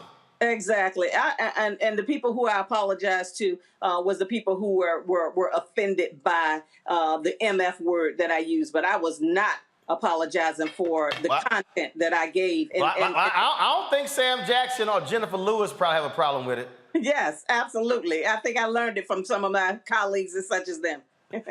Now, did you hear from your mama? Yes. You know what my mom said? I don't know how raw I can go on your channel. The show called Unfiltered. Go ahead. It's unfiltered. My mom said, "Who the fuck you think taught her how to cuss?" That's what she said. You know, you had to survive in this community around here. You know, and you either get ate alive or survive. And I learned how to survive early. And and I'm the only female on this male dominant council. So but I'm used to serving with all guys because when I was economic development chair, I served with all men, and I have an undergraduate degree from Norfolk State University in electronics engineering. So I'm used to being around all guys. So I'm not offended about anything that comes out of anybody's mouth. I just learned how to get in there and work and to get my part done. And so that's what I've been used to doing. So I'm right at home with this council. So here we are. And again, for folks who don't know, your mother is the leader of the Senate. She's the president pro tempore of the Virginia State Senate. Precisely. She is the person who sits in place when the lieutenant governor steps out or as a way for meeting or out sick. She steps in as the lieutenant governor, as the president pro tempore of the Senate. Senator L. Louise Lucas is my mother. Look, my position is, sometimes somebody got to say it. And you got to say what people understand it. So I think folk now get it, and trust me, it's a whole bunch of folks who have been commenting about your statement all over the country. Absolutely, absolutely. And I was passionate about it because I said, maybe they weren't hearing me, but now can you hear me now? It was one of them kind of moments, and I think they hear me now. They hear me now. All right, then. Well, look, we appreciate you joining us. Hopefully, things will get straight. Now, did they actually hire a city manager tonight? No, we didn't. I actually appealed to them to tell them that our council right now is not stable and that we need to wait until November when we get a whole brand new council elected to office, and in January we can go in and look at that process again. And that was not a vote against the person that they put up, because the person that they put up was Tanya Chapman, Chief Tanya Chapman, which is our former chief of police, who was ousted in 2016. So that was a very trying time for our city as well. But I would not allow them to politically prostitute me nor Tanya Chapman by bringing her in as the city manager, because I know that they have an agenda that is ill-willed, and I didn't want her to get caught up into this toxic situation that it is right now. All right, Portsmouth, Virginia Councilwoman Lisa Lucas Burke, we surely appreciate it. Thanks a bunch. Thank you so much for having me. You all take care. All right, let me go to my panel here. Hey, DeMario, she just made it plain, huh? Well, that's my good Delta sister. So, yeah, she did make it plain. I'm going to tell you the truth, man. The one thing that really caught my ear, though, is she said that the city manager had evidence that the city councilors were being bribed for votes. And from a legal standpoint, she breached her fiduciary duty to the city by not bringing that forward. And if that's true, that's not a reason to keep her. That's a reason to say she breached her fiduciary duty. So as my sorrow was saying right there, she kind of put the sister in some legal jeopardy. She put some council members in legal jeopardy. Well, both. Well, she put them both in. But I mean, I'm making an argument to keep somebody. I wouldn't say that they breached their fiduciary duty and hid others' illegality as the reason why. She didn't. She didn't say. That's what she said, Roland. No. I'm like, whoa. No, she didn't say it was a bribe. No, I got your point. That's what a bribe. Hey, she said people have been paying you for votes, And I have evidence of that. And she had a lot on the council that she could have said. Well, she didn't again, say. to me, that's what you call in the Virginia Attorney General. Teresa, it was interesting seeing all of the people commenting the last few days as this clip went viral. It should have went viral. Councilwoman Burke, has said what I think many other of individuals who are currently in leadership has wanted to say to their other fellow members. And honestly, sometimes the reaction is behind closed doors, but this one was in a public, council meeting in a setting where enough was enough. And so, I think there was of course, it could have been, the cordial way and the traditional way. But sometimes, when you keep beating the drum and you have to say it over and over, it gets very draining. And I think, as this woman was, stating, like, look, the majority is not in our favor. I'm dealing with a male dominant panel who is, obviously lying to my face and then sitting next to me voting on a counter position. And so again, I'm glad she took a stand. But again, I think the passion is what probably got her elected and into office. So, I don't think you should ever lose that passion when you're in public office. I just think, if you're right, you're right. And if you need to stand for something, then make sure you stand with facts. Mustafa. I appreciate Councilwoman Lucas Burke. She reminds me of all the Deltas in my family because they do not play. They know their facts, and they will come and get you. It's interesting. You couldn't possibly think that giving somebody a year is enough time for them to get all the pieces in place, to get the budgets implemented, and begin to see the steps play out. You got to give folks at least 24 to 36 months before you can actually do a real evaluation. I've operated all kinds of levels in the government, and it's nonsensical to think that 12 months is going to be enough time. So somebody set her up by putting that type of a time frame in place. And that's why it's also important to make sure that you have a good attorney when you are actually going through these contracts to make sure that you have everything that you need in place for you to be able to be successful. And to also make sure you have that parachute if somebody wants to act up and oust you earlier. And I'll just remind folks, I hope all the folks who are getting ready to vote in November down there remember this moment, and I'm sure there's a number of other moments. But Public Enemy shared with us that every brother ain't a brother cause of color. So we should remember that everybody looks like us don't mean that they necessarily have our best interest at heart. So Cherry Love in the chat said, replay that, Roland. I want to hear that shit again. She got me hyped up. So come on, play it. Councilwoman Lucas Burke, ma'am, you have the floor. Thank you, Mayor. I did hear the information last Thursday, and I was quite alarmed at a time in our nation where women are misrepresented, underrepresented, not represented, mistreated.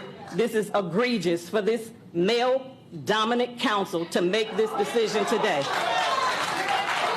At a time when my Delta sisters, and this is our Delta sister, is here for our Delta Day, to make this kind of mockery of women is egregious. At a time in our nation when Ketanji Brown was confirmed by the Congress to be the highest ranking member in the Supreme Court, and this council chooses to degrade women, I'm pissed as and I ain't gonna say it because I can say it, but I'm gonna be cool with it, but I'm pissed. I spoke with Woodard, and I spoke with Battle, and I asked them, had you heard this information? And they did not. They said they did not. But Mr. Battle told me I won't go for it. She's been a great city manager. I'm not gonna put her down. But you sat here and you lied in my face. You lied in my face, Mr. Battle, and I want you to lie to these people to say that you didn't say that. You said that this woman has done her job and she has been nothing but great to this community, which we know. We know she has done her job. We know she has bent over backward. We know she has looked aside to some of the votes that you have tried to have people pay you all for votes, that she looked aside, that she could have reported. She got a lot on this council, and that's why they want to get rid of her. And I hope that y'all seeing what what's happening, and I hope you make your decision when November comes. I'm pissed as a motherfucker. Yeah, I'ma say it. I'm mad as a motherfucker. Hold on, Councilwoman. I am. Because I know what's been going on. I know somebody came to my office and asked me to deal with this stuff because they've been asked to be paid Let's take a recess. I'm going to recess this meeting right now. I'm sick of it. We're going to recess the meeting right now. I'm sick of it. We're going to recess. All I'm saying is, I don't know if y'all saw the mayor there. Y'all didn't see him. Y'all saw his hand. He was like, he was like the usher in church. Sister Lucasburg. Can you calm down? Yeah, him stroking her arm. She pulled it back. I'm mad as a. Hey, she was not trying to feel that. She laid it out. But hey, look. Bottom line is, sometimes you got to say that thing exactly like it is. Hey, I stand on my point, though. A lot of people may be on the investigation moving forward because a lot of what she said people was buying votes and she knew about it. So I don't know. She said, well, hey, look, and guess what? If I'm the city, if I'm the now fired city manager, call a Virginia Attorney General and say, let's have a conversation. All right, y'all. Hey, maybe she said she could. Now, to be honest, she could say that's retaliation. They fired her because she knew about what was going on and she was going to move forward with it. That's what she should be saying. Hey, get that check. That's all I'm saying. That's all I'm saying. All right, y'all. We got to go to a break. We come back. More on Roland Martin Unfiltered, including our Marketplace segment. You're watching the Black Star Network. Don't forget, download the app, folks. All platforms, Apple phone, Android phone, Apple TV, Android TV, Roku, Amazon Fire TV, Xbox One, Samsung Smart TV, and of course, support our Bring the Funk fan club. Your dollars make it possible for us to do what we do. Send your check and money order to P.O. Box 57196, Washington, D.C. 20037-0196. Cash App, $RM Unfiltered. PayPal is R Martin Unfiltered. Venmo is RM Unfiltered. Zelle is Roland@RolandSMartin.com. Roland@RolandMartinUnfiltered.com. And if y'all on YouTube, Facebook, hit the like button. Come on, we 2 hours into the show. We should easily be over 1,000 likes. This ain't hard. Hit the damn button. Don't make me have to go Councilwoman Lucas Burke on y'all. I'll be back in a moment.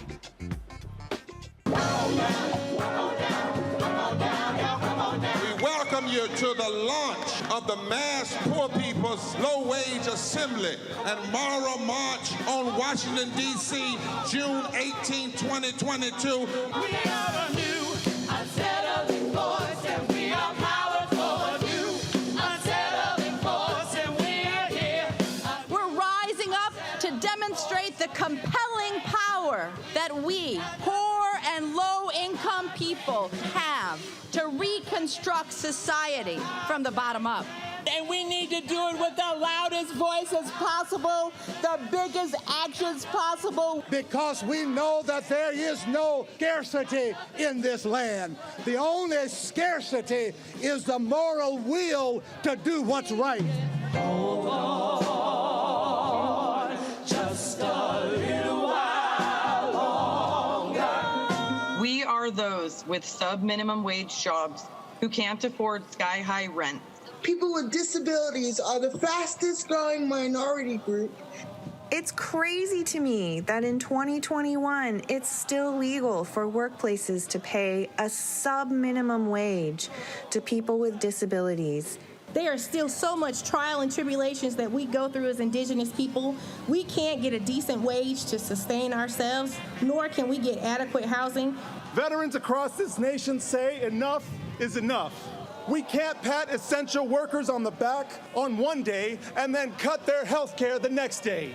Health is a political choice. What more do I need to do to prove that my voice is just as valuable as anyone else's? There are still forces in denial that would try to slow walk our transition to a clean economy and a just future for us all. We have an immoral system run by immoral people. But together we walk, and we walk and we fight. It's time for a change. Reconstruyamos esta gran nación. See, we are people of resilience as we fight these interlocking injustices together. When we work together, mobilize together, and rise together, We become a voice for the voiceless, and we become an agent of change in a time where great change is needed. We need the third Reconstruction to ensure that deaf people, people with disabilities, and all people can have the right to live and to thrive. We know what they are doing, but the question is, what are we going to do? Reconstruction begins when we change our mentality and say it's time for you to get your foot off of my neck.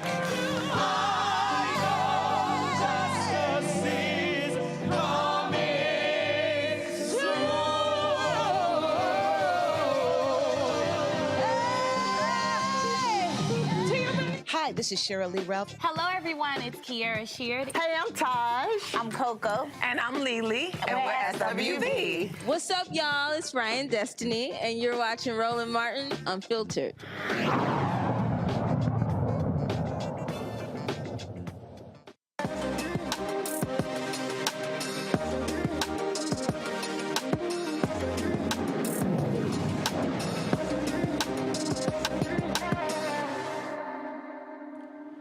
A couple in Memphis combines entrepreneurs hip in service by opening a grocery store in a food desert.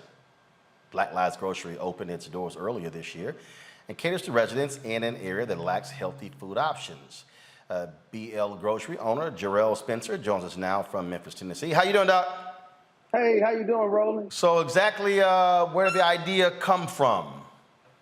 Well, the idea came from just during the pandemic and with all the black injustice that was happening, we decided, well, we can merge the two together and come up with something that can help the community, like, you know, give back to our people and, you know, help. The stores was getting ran over from no food in the stores. The people couldn't get to the grocery store. So that's where the idea pretty much came from.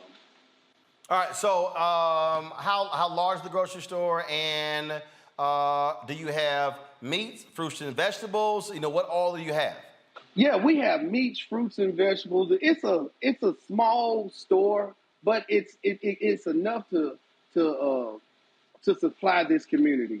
We do fresh vegetables, we do fresh meats, we also do all the other commodities, canned goods, milk, dairy, all of it. So we supplying exactly what they need, just on a smaller scale. Gotcha. And how's it gone thus far? What has demand been like? The demand has been up. You know, everybody in this community has really came out and supported us. They also have told other communities about us. The business is doing well. We've been open for like 2 months. But everything has been on an upcline. I mean, we can barely keep up with the demand. Have you had people who don't even live in the area coming by to buy stuff just to support y'all? Yes, sir. Yes, sir. We had our grand opening. We had people from all over Memphis come through. I mean, from pastors to city council workers. We had the news. We done had everybody. MLK 50 magazine supported us. We just have had overwhelming support for this genre we on, this venture. It's been amazing to actually take this ride. I got a question from one of the folks in the chat room. Do y'all deliver it? Not yet. But we're trying to open up all avenues, but we're not delivering now. All right, questions from our panel, Mustafa. Yes. Well, brother, congratulations. I know how important it is to create anchor institutions inside of our communities. Can you talk a little bit about, you know, the ways that you are connected to the community? Well, I've been born and raised in Memphis for 46 years, my whole entire life.